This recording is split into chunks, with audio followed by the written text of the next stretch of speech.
listening to the Kirk Collins Show. Friends that live in Mississippi and Louisiana area, so. Oh, well, our thoughts go out to everybody affected by the hurricanes. Sending love to all your friends. Well, thank you. And cooling vibes to you. Yes, thank you. I need them. A nice fan. So, Faith, set up the situation. What happened? How did you have roommates gone wild? I will try my best to tell the story in the most logical order, but it is all such a blur, and it was so strange that things might sneak up on me that I remember. So bear with me. But the start of the whole situation is I did the Disney College program, and I was set up in the dorms with 2 roommates. We had 3 of us total. We all shared a room, and I had one roommate who was very, very nice, and then I had the other roommate whom we will be discussing. I do have a nickname for this roommate. I call her Garby. Garby. The inspiration is, have you seen The Black Cauldron before? No. So it's an old Disney movie that has this little character that runs around, and it's basically like a little teddy bear, and its favorite thing in the world is munchings and crunchings. He loves to eat. and his name is Gurgi. And so she was a very, very dirty roommate, like not in like a normal dirty kind of way, in like a nasty, dirty way. So I nicknamed her Garby, which was inspired by her love for munchings and crunchings and garbage. Oh no. So did you share a room with her, or is this like an apartment? Oh, well, we shared a room. And I'm a relatively clean person. So I knew early on, I was like, this isn't going to go well, but it's fine. No. I will bear with it. It's okay. If she is nice, then I can deal with a little dirtiness. I can deal with that. The problem is she was not even that nice. I called her Garby. And she lived upon what I called Garby Mountain, which was a mountain of trash that was always on our couch because she would never leave our couch. Every time I walked in, she was on that couch surrounded by blankets and trash. So I nicknamed it Garby Mountain. And I was like, that is her mountain, her throne. That is where she lives. It is her domain. My other roommate and I stayed clear of it because we didn't even want to sit on that couch after she had been on it. So that's where the problem started, is with that kind of stuff. There was a smell. She never actually put anything away that she quote unquote unpacked. It just lived on the floor in the room. So there was the Garby Mountain upon which she lived, and then there was the smaller Garby Peaks that lived within our room. Oh no. So it started with that, and then it led into some theft problems. Oh no. So it started with just food. And I was like, I'm the only one with a car. So like, I get it. It's annoying to have to get on a bus to go get food. And so my roommate and I told her up front, we were like, if you need food and you like need a ride, let me know. And like, I'll take you and we'll go get food for you. Or even if you just ask first, 90% of the time, I'll say yes. Right. Like, I'm not stingy about my food. If you just ask, I'll probably say yes. She did not ever ask, ever. It was always things would just go missing. I found when we finally cleaned the couch out after she left, we found like a bunch of like cans of soda that she had stolen from us hidden within the couch, which I now refer to as the Garby Mountain Caves. Oh my God. We found granola bar wrappers, like all kinds of stuff. So this was all like very small stuff leading up to some of the very, very weird stuff that started happening. So,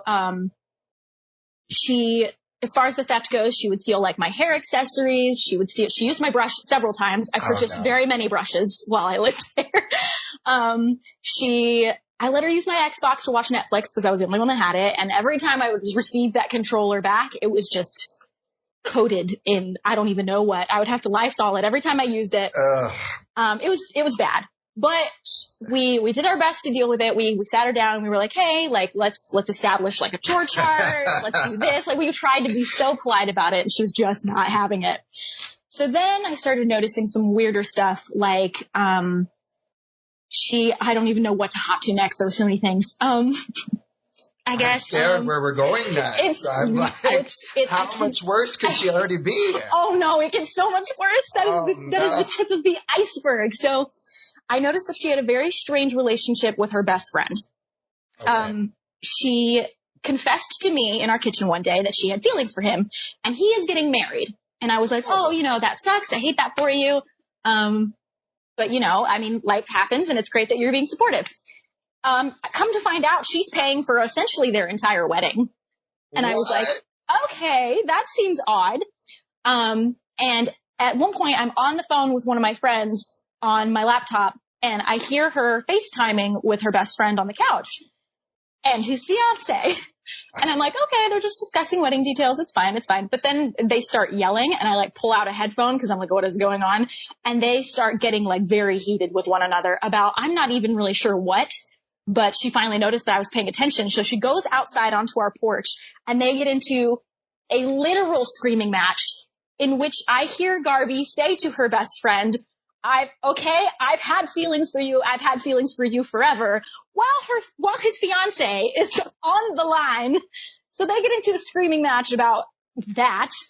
And then things died down. I don't know what happened. It got really quiet for a minute. And then she just screams bloody murder, someone is being axe murdered on our porch scream. Oh my God. And people were concerned. Our neighbors came over and were like, hey, is someone dying? What is happening? And I was like, I don't know what's going on, but she's fine.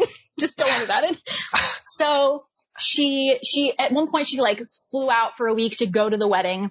And I see one of the pictures, and in one of the pictures, she is wearing one of my sunflower headpieces. Oh my God. It's oh my God. Okay, it's fine, whatever. I don't want it back. You can keep it. So there was that. And then there was a very strange relationship with her mom also, where she would FaceTime her mom all the time. And that's fine. I FaceTime talk to my mom all the time, but she would revert into baby talk when she would talk to her mom. So I didn't know what was happening until one day I'm sitting in my bedroom, and I thought she had the TV on. So I'm like, what is she watching? And I open the door, and it's just her talking to her mom on the phone in 5-year-old baby voice. And I was like, I don't know what is happening. So, here's where things get the worst, the worst possible that they could. She had frequent anxiety attacks and panic attacks, and that I got that. I've struggled a little bit with anxiety myself, so I tried to help her through that kind of stuff. But it got to the point that she refused to accept any help from me or my roommate, and she was constantly crying every day, and she was saying things that made us very worried about her actual safety. And she would not talk to us about it, and she seemed like she was spiraling pretty bad. So my roommate and I decided it would be in her best interest and our best interest to go to the housing office and let them know, hey, here are some of the things that's been going on just a regular roommate basis. And also here are some concerns we have, safety wise, we want to make sure she's okay. We sat down with them and we explained some of the things that I just told you in a little bit more detail. And I think they thought we were making it up. And that we just wanted her gone because we didn't like her or something. And we were like, no, I don't think you understand. We're not they were like, have you tried a roommate agreement? We were like, yes, we tried that. And they were like, have you tried just talking to her? And we're like, yes, we tried that. We've tried everything. We really tried. It's not working. So they were like, okay, here. And they gave us 2 slips of paper that excused us from work the next day to be there for a 9 a.m. roommate meeting. And we were like, do we need to tell her about this? And they were like, no, don't worry about it. We'll get in contact with her. And we were like, okay. So we go back to the apartment, we go to sleep, and we're like, okay, we don't need to tell her. They said, everything's handled. The next day, 8:00 in the morning, there is a knock on the door. A very violent knock. And I jerk awake, and I look over at Ray. Oh my goodness. I forgot to tell, hold on, before we get into this part of it. Like I said, I think they creep up on me because I just remember. Another part of the reason she earned the name Garby is because referring to the munching and crunching part, there was a moment she and my other roommate shared a bunk bed. So she was on the top bunk, which I referred to as Garby Tower. And I had my own bed off to the side. This is actually a very important detail for the first of the last parts of it. So they share a bunk bed. My bed was across the room from them. And there was a night she went into the kitchen at probably 3 a.m. and returned to Garby Tower with a family-sized bag of Doritos. Oh, and at 3 a.m., all I'm hearing is the munching and crunching of Doritos. And I was I'm going to scream. So that happened, and that is important because we will come to it kind of now. Girl. Yes, I know. It was bad.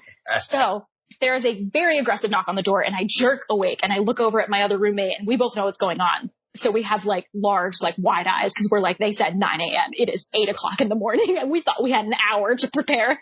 So I get up, I go to the door, and I open the door, and housing is there, and they're like, "Hi, is Garby here? We need to talk to her." And I was like, oh God, oh God, oh God, oh God. She doesn't know what's going on. She doesn't know anything. All she knows is security is now standing at the door asking for her. She's going to be so scared. I feel so bad. So I walk back in there and I'm like, "Hey, Garby," and she jerks awake. And I'm like, "I'm so sorry. Security's at the door. They need to talk to you." She doesn't say anything. She starts getting out of Garby Tower. And as I looked upon her descending from Garby Tower, I got what can only be described as a very, very clear view of the Garby full moon. Oh, no. Because she was wearing 0 bottoms. No. Absolutely none. So I got a very clear view of everything. It was T-shirt city, and that was it. Oh, my God. So I just looked away very quickly and was like, "Okay, it's fine. It's fine. It's whatever. We're all females here. It's not like I haven't seen a butt before. It's fine." And so she descends, and she starts to just walk into the living room. Just starts to go. And my other roommate grabs her by the shoulders, and she's like, "Hey, pants." And she literally jerks her shoulder away from her and just goes into the living room pantsless. Oh, my God. And we're like, oh, my God, she's greeting security at the door with no pants. This does not help the whole, case that we made for her about her mental well-being. This does not help. This does not make it look any better. So no. I guess she found pants in there because, in the living room somewhere or something, because she goes with security and she's gone for 30 minutes or so. And my other roommate's like, "Okay, I'm going to go take a shower." And I was like, "Please don't leave me alone. What if she comes back and I'm here by myself?" And she was like, You'll be fine. And she goes to take a shower, and I'm sitting on the bed by myself oh my God, what are we going to do? What is going to happen? She comes back and she's wearing pants. And I'm like, okay, she got pants somehow. I don't know where those pants came from, but she's got them, by golly. And that's great. So she comes back in. She's holding the same piece of paper that we had for a roommate meeting. And she doesn't say anything. She comes in, she sets the paper on the counter or on our little bedside thing. She goes back outside, and I'm like, okay. And then she comes back in and she goes, "Did you guys call security on me?" And I went, I didn't know what to say. I was like, we were concerned about you and everything that's happened, everything, just all of it. And she says nothing and walks back out of the room. And then walks back in the room and goes, "I appreciate the concern, but you didn't have to call and make a big deal about it." And I was like, "I'm sorry. I'm so sorry. I don't know. I'm sorry." And she leaves again. And then my other roommate comes back out, and I'm like, "Oh my God, thank God." And needless to say, the housing roommate meeting that we had led to absolutely nothing. Oh no. It led to nothing. They did nothing. Nothing happened. How long had you guys lived together at this point? By this point, probably 4-ish months. Oh no. 3 or 4 months of this, of just craziness, of just wild stuff all the time that my roommate and I would stay up until 2 or 3 in the morning just talking about did she do this thing to you? She did this thing to me. And it was very strange. So the housing did nothing for a while. And in the time that housing did nothing for a while, I had one of my friends from back home come to visit. And he and I wanted to go to the parks, have a great time and stuff. And we decided I was going to stay with him at the hotel because I did not want to stay in my own apartment. And I looked at my other roommate and I was like, "I'm so sorry. If you want to come hang out with us at the hotel, feel free." So we are at the park. We're in the Pandora area of Animal Kingdom. And I get a call from, wait, actually, hold on, that happens next. First, before that happens, I went with my friend to my apartment to pick up a shirt or something, a t-shirt, because it was really hot that day or something. And I get into the apartment, and I always do a check. I always do a Garby check to see if she's home. I look upon the mountain. She is not there. I go into the room. I look upon the tower. She's not there. So I think she's gone. So I turn and I'm like, coast is clear to my room, to my friend, because he knows all about her, because he was the one that was on the phone with me when she got into her screaming match. Oh, so no. he's very familiar with Garby. And he's like, oh, okay, cool. And so I come back into my room and I like look at my bed for a second and I'm like, hold on. And I see a little tuft of black hair sticking out of my covers. And I like can't believe what I'm looking at for a second. I'm like, hold on. No, she's not. So I put my hands on my hips and I'm not a confrontational person at all. I avoid confrontation like the plague, but I'm standing there and I just look and I go, Garby. And she jerks awake. And if it were me, if I were caught in someone else's bed, if I were pulling a Goldilocks, so to say, I would immediately hop out of said bed when I was caught. Garby leaped up and just sat in my bed looking at me. Didn't say anything. She's just looking at me like deer in headlights. And I go, can you get out of my bed? And she very slowly gets out of the bed. And then she says probably the sneakiest thing that she could have said, which was, I thought you were at work. And I was like, oh, so this isn't the first time this has happened by any means. She's very familiar with my work schedule, which means I have absolutely no idea how much this bed has been slept in by someone that is not me, by someone who is very dirty that is not me. And I just went, nope, and passed her and went to my drawers, and I'm going through my drawers looking for the t-shirt, and I don't get a sorry. I don't get anything. I just get I thought you were at work, and that's all. And I was like, wow, okay.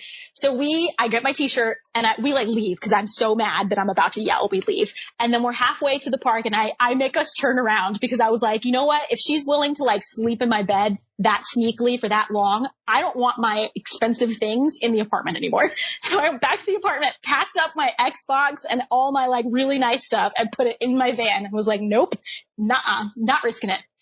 So we go to the park. Here's where things kind of come to a head. We're at the park. We're in Animal Kingdom. We're enjoying lunch. And I get a call from my other roommate.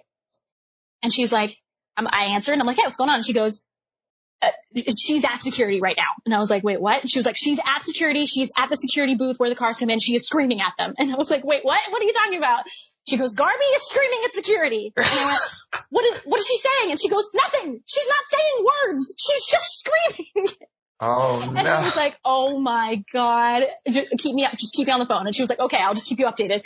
And she's like, I'm at the bus stop. She's screaming. She's still screaming. She's not saying words. And then she goes, oh my God, Faith, the police are pulling up. Orlando police is pulling in right now. And I was like, what? And she's like, Orlando police is pulling in and they are handcuffing her. She's in handcuffs. Yep. She's in handcuffs. They are putting her in the car and they just drove away. So Orlando police had to be called in to put Garby in handcuffs and take her away. And we thought that we had no idea what was going on. We were like, all we know is that our third roommate just got taken away by the cops. I don't know what's going on. So what we ended up figuring out is that she didn't get like arrested like we thought. They just came and like calmed her down, I guess. And then Disney Housing put her in a separate unit by herself. And by this point, they finally like hit us up and they were like, all right, we get it. We understand now. We're sorry. And I was like, yeah, 4 months of that.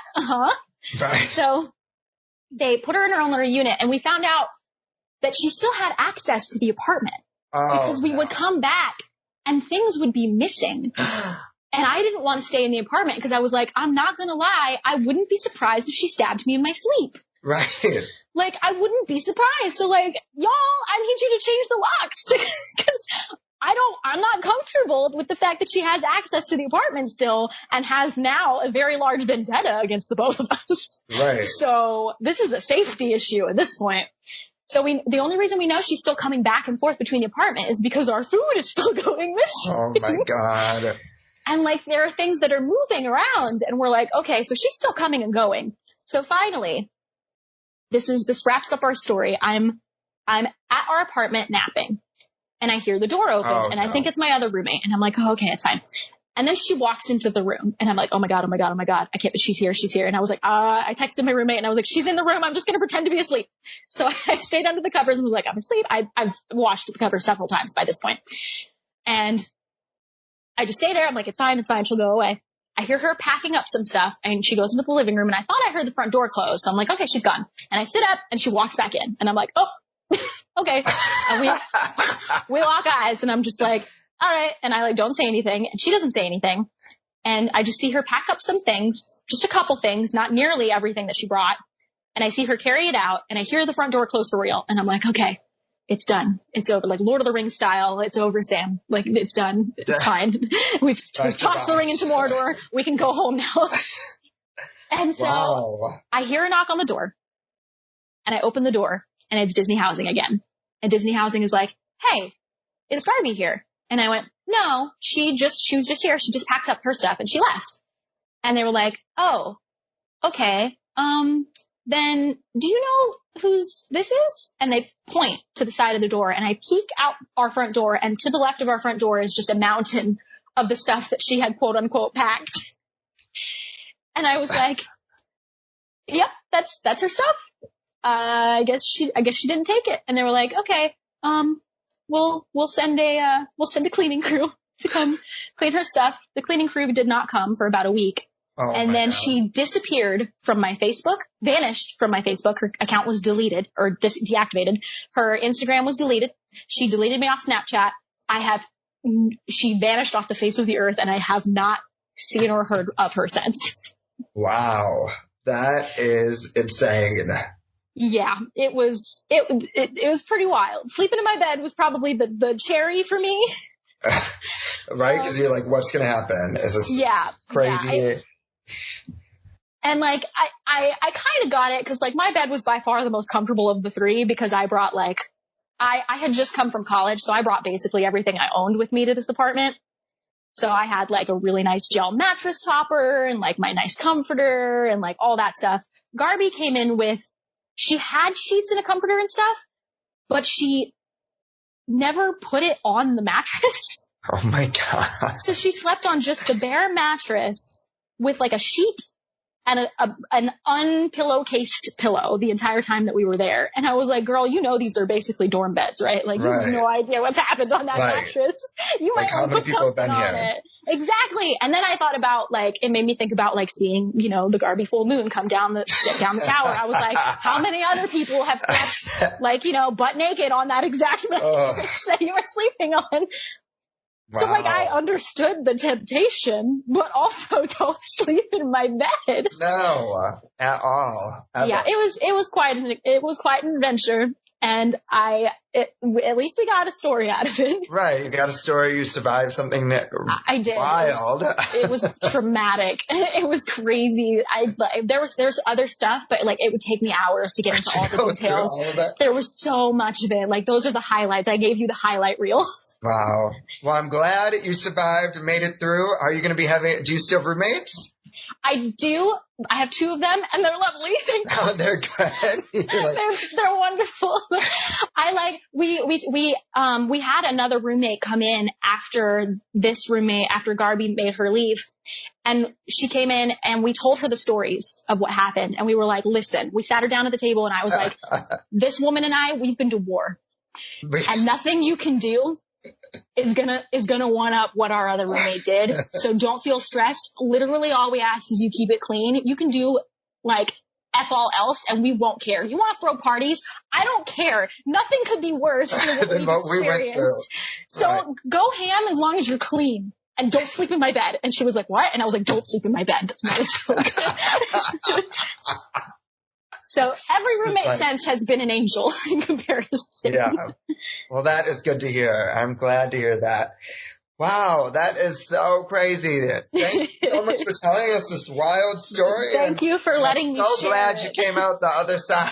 Yes, I'm alive. I'm a better person for it, I think. Too, after that, I mean, like living through, just a wild, like tiptoeing around your house. Like you just don't know what's going to happen every day. That was a very, that's an accurate description. We literally felt like we were walking on eggshells half the time because we would do something that like, for some reason she would take offense to and she would just start crying. And we're like, oh, I have no idea what I just did, but she's crying now.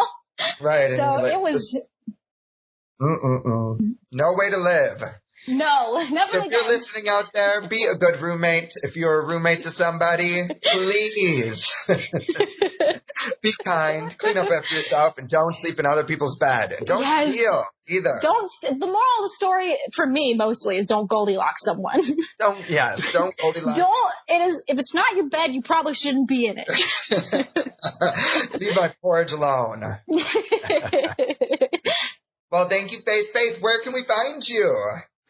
You can find me. I have my Instagram handle is Alas Poor Faith. I knew her. Alas Poor Faith. I knew her. Mm-hmm. And then my Twitter handle is just Alas Poor Faith. All right. Well, thank you so much for joining the show. Thanks so much for having me. It was fun. And take care. Get that AC. I'm working on it. All right. Thanks so much. Bye. Bye-bye.